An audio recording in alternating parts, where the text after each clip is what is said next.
Macron, vous qui parlez de « faute morale » pour les noms injectés. C'est sans doute le plus bel hommage que pouvait faire le vice à la vertu. Vous qui depuis le début de votre quinquennat détruisez méthodiquement le pays en le dépensant pour le livrer au rabais aux vautours de la haute finance, vous qui nous dépouillez de notre histoire, quand ce n'est pas pour lui faire injure. Vous qui nous avez privés de nos plus beaux fleurons industriels comme Alstom ou General Electric.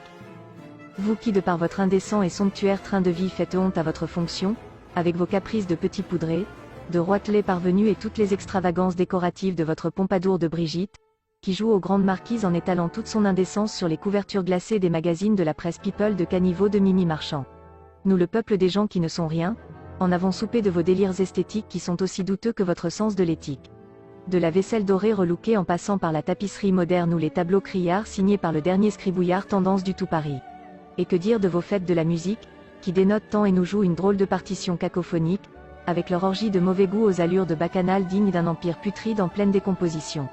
Toutes ces fantaisies coûtent entre nous, il faut bien se l'avouer, un pognon de dingue aux contribuables, ou plutôt aux pauvres cons qui vous versent son tribut.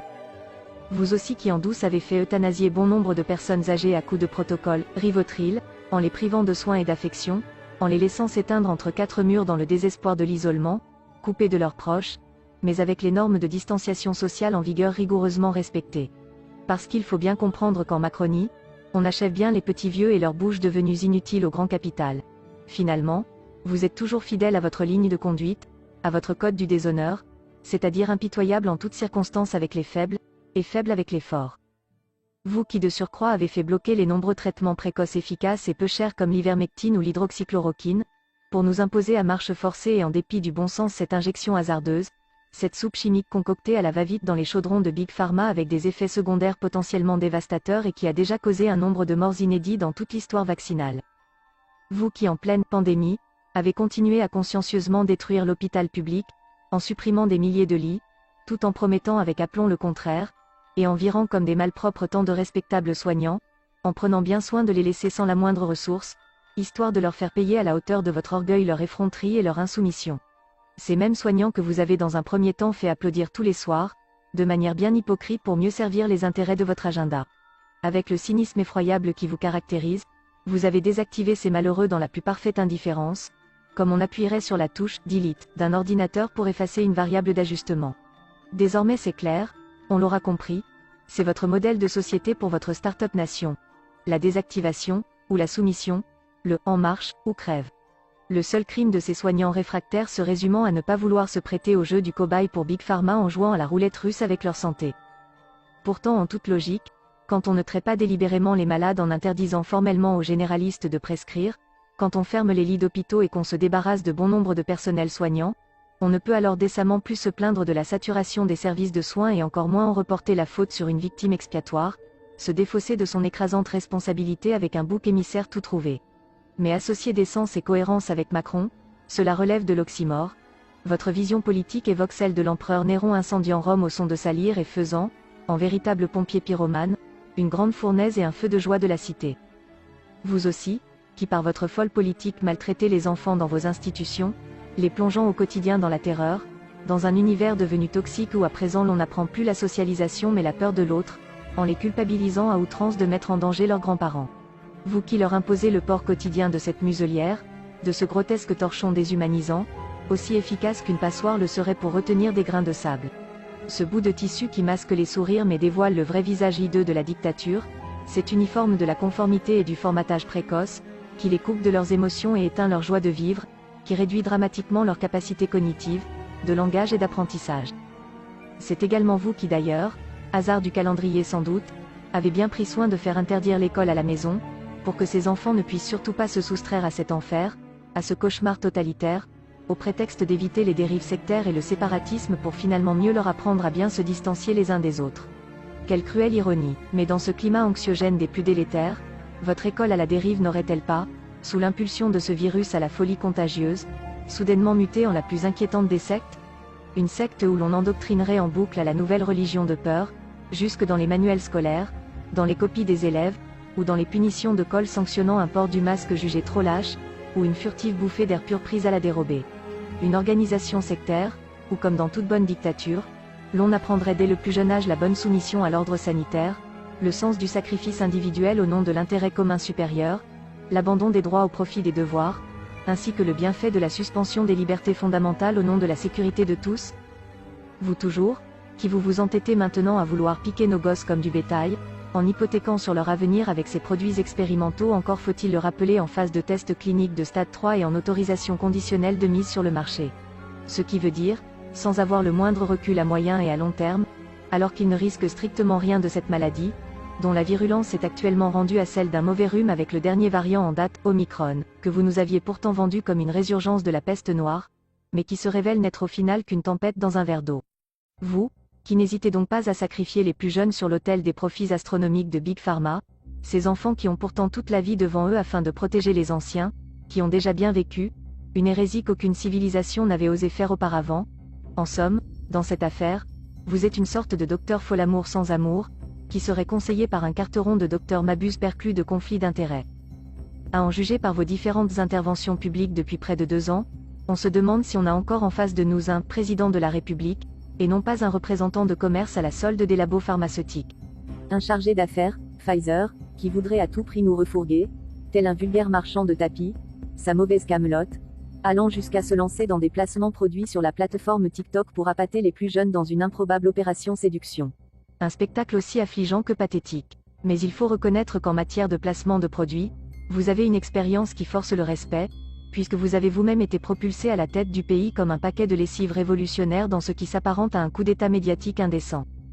Oui, c'est bien vous, ce parjure sans vergogne qui n'a plus ni visage ni honneur, ce vil pantin de la haute finance qui de par ses incessants reniements ferait rougir de honte la marionnette Pinocchio, qui tout au long de cette crise n'a eu de cesse de nous mentir, de nous trahir et de nous manipuler. C'est bien vous qui avez érigé le mensonge comme mode de gouvernance et élevé l'hypocrisie au rang d'art.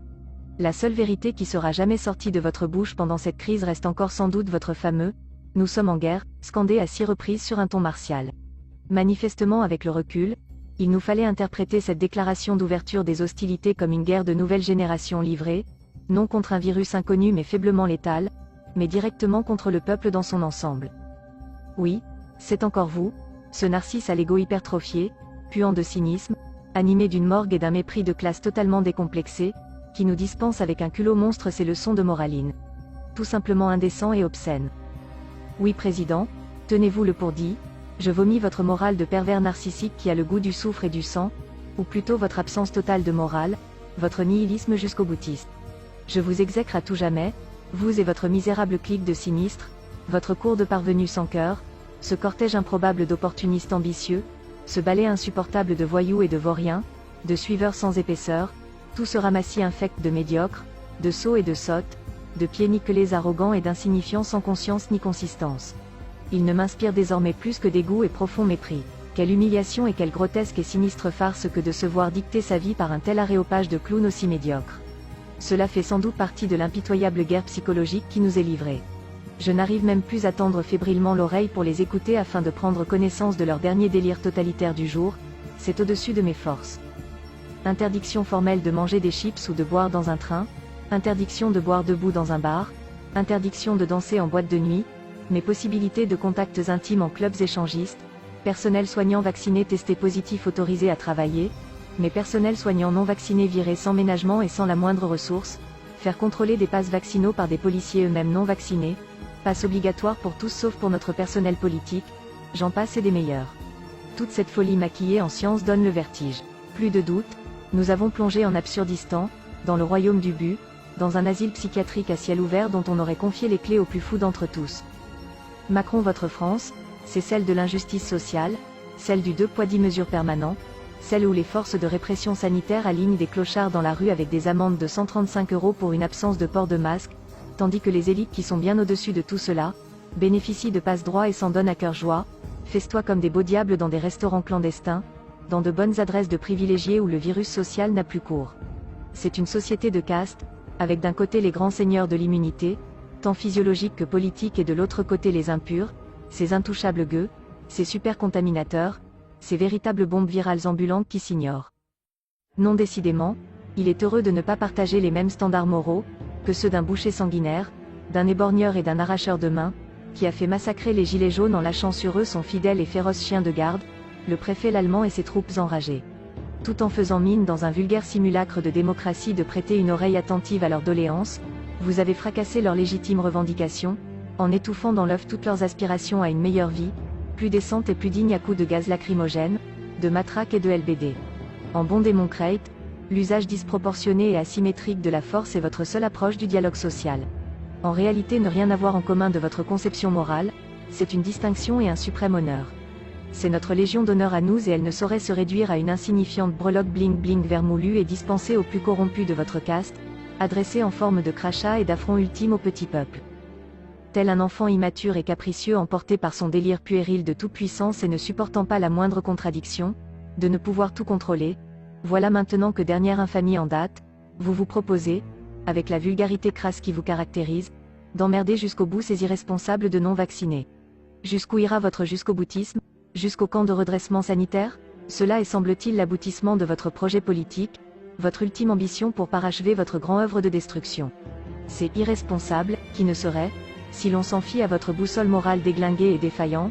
même plus digne d'accéder à la citoyenneté, se voyant ainsi traité avec plus de sévérité et moins de largesse qu'un criminel terroriste sanguinaire ou qu'un misérable violeur d'enfants. En tous les cas, voilà un prétexte tout trouvé pour bâillonner ses potentiels opposants politiques lors des prochaines élections en privant fort opportunément ces nouveaux métèques, ces sous-citoyens de leur droit de vote. Ainsi, par ce mauvais tour de passe-passe, tout le monde sera désormais unanime et s'inclinera bien respectueusement avec toute la déférence qui est due à votre auguste et jupitérienne personne. Malin. Vous faites ainsi injure à 5 millions de Français en affirmant qu'ils ne seraient plus dignes de leur citoyenneté, eux qui ont certainement un amour bien plus profond et légitime pour ce pays que vous ne n'en aurez jamais, eux qui ont comme on dit bien mérité de la France, contrairement à vous qui en méprisez souverainement jusqu'à sa culture et qui n'avez de cesse de la détruire. Cette déclaration de guerre jetant à la vindicte populaire toute une frange de la population qui confirme votre choix délibéré pour une politique du bouc émissaire pleinement assumée, nous ramène de par sa dynamique haineuse aux pires horreurs et crimes du passé. Elle nous place d'emblée sur une pente très glissante, dont l'issue pourrait bien être aussi funeste que fatale. Votre responsabilité pleinement engagée sera donc écrasante. Elle n'est pas seulement une faute politique indélébile, qui bien avant d'insulter les Français que vous stigmatisez si injustement de la sorte, salit à tout jamais la dignité de votre fonction. C'est aussi et avant tout une faute d'humanité et elle est impardonnable. Car comment diable une infime poignée de non-vaccinés, que vous avez déjà largement marginalisés et qui ne peuvent presque plus faute de passe valide, mettre les pieds nulle part dans l'espace public, pourraient-ils à eux seuls contaminer plus de 50 millions de vaccinés, qui contrairement à eux, ont encore accès à tout, même en étant positifs et capables de transmettre le virus?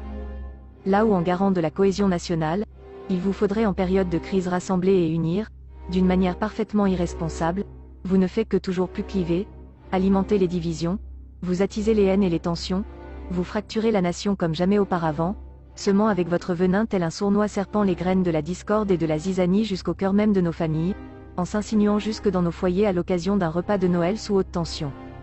Après 2 ans d'une politique sanitaire, qui aurait dû durer 2 semaines d'effort national, le temps de, je vous cite, aplanir la courbe, dont chacun pourra avec le recul apprécier à sa juste valeur son cuisant échec, un seul constat s'impose désormais, vous êtes le virus le plus destructeur qui soit jamais rentré dans nos vies, une véritable plaie, une malédiction, un châtiment divin. Par vos odieuses méthodes de harcèlement et de maître chanteur qui auraient pris en otage nos vies, vous ne valez à mes yeux pas mieux qu'un chef mafieux qui tour à tour terrorise avant de promettre protection à ses victimes, tout en extorquant leur consentement afin de mieux les asservir et les retenir dans son cercle vicieux de chantage sans bornes.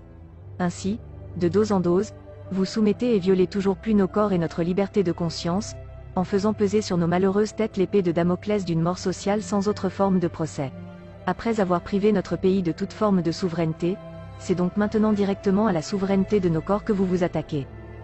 Vous vous pensez sans doute comme étant l'égal d'un prince, mais vous n'êtes que l'émanation d'un pouvoir harceleur et transgresseur de bas étage, qui entend mettre au pas les populations. Vous n'êtes que l'insignifiant jouet de vos sbires qui vous remplaceront ou vous sacrifieront par une autre marionnette en temps voulu. Vous vous comportez comme le ferait un minable petit caïd de banlieue, qui intimiderait ses habitants en multipliant les menaces, les zones de non-droit, les brimades, les rackets et les extorsions et qui enverrait ses petites milices de quartier pour faire régner son ordre par la peur, après avoir généré au préalable le chaos. La seule chose qui vous différencie, c'est que vous avez les moyens de vos ambitions perverses, en disposant comme bon vous semble de la force publique et du monopole d'une violence devenue illégitime. Vous avez fait du consentement dit libre et éclairé, fondement même de la médecine, une obligation de fait, un consentement extorqué basé sur la duperie et l'opacité, en un seul mot, un viol. Aussi, pourquoi vous êtes-vous entouré dans toutes vos actions d'un tel impénétrable secret? Secret défense pour des dizaines d'années pour vos prises de décision sur la crise sanitaire et secret sur les contrats signés avec les firmes pharmaceutiques dont tant de clauses restent inaccessibles. La santé mérite pourtant la plus totale transparence car elle est notre bien le plus précieux à tous. Pourtant vous agissez dans l'ombre tel un conspirateur, tout en exigeant en retour notre confiance aveugle. Et depuis quand un État se mêlerait-il d'orienter totalement la médecine? On sait bien où l'hygiénisme d'État et la toute-puissance d'une science instrumentalisée à des fins politiques a pu conduire de par le passé. Ce faisant, vous déshonorez notre pays en piétinant allègrement toutes ces valeurs fondamentales de liberté, égalité et fraternité, qui bien qu'elles ne relevaient déjà que d'une illusion certaine ne sont désormais, sous votre action délétère, plus qu'un lointain souvenir. Elles peuvent désormais aisément être remplacées par soumission, ségrégation et délation. Il faudra d'ailleurs songer à faire réécrire tous les frontons des mairies pour les remettre au goût fasciste du jour, en cohérence avec les nouvelles valeurs de ce régime d'exception illimité dans le temps, de cet état d'urgence permanent.